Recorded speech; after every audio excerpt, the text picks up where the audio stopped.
Oui, Monsieur le Président, je dois dire que nous sommes un peu circonspects à la lecture de ce rapport qui ne compte en tout et pour tout que 6 pages pour un sujet qui, au fond, devrait être central et qui devrait faire écho à notre discussion il y a peu sur la question de la contractualisation.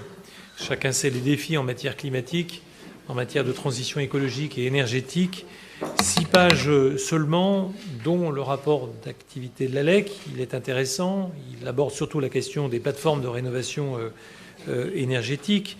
Mais au fond, en tout cas à l'avenir, nous pensons que ce rapport devrait prendre une toute autre ampleur et notamment dire de manière concrète, plus concrète encore, la manière dont la collectivité met en œuvre cette transition. Nous avions fait les mêmes rapports à l'occasion d'un autre document qui s'attache à la question du développement durable. Nous pourrions ainsi évoquer, par exemple, le métrage linéaire d'arbres plantés le long de nos routes départementales, si on veut faire de la captation carbone.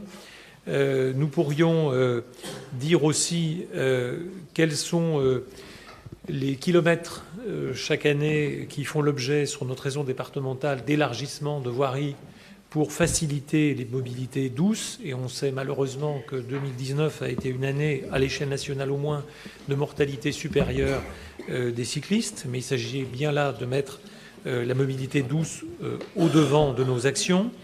Nos bâtiments départementaux ont-ils ou vont-ils demain pouvoir accueillir des installations telles que l'on produira de l'énergie renouvelable?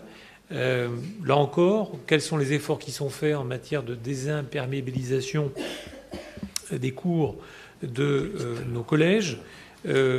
Quid de la question de la restauration collective et de l'alimentation durable? Là aussi, il y a une question de circuit court qui se pose. Nous pourrions aussi évoquer la question de l'isolation des bâtiments départementaux, de leur performance énergétique, de la conversion en éclairage LED. Je pourrais allonger la liste.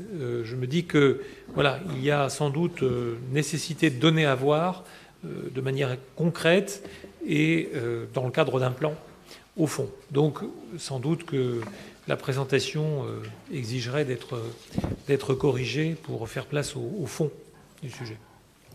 Bien, Monsieur Greffet, avant de passer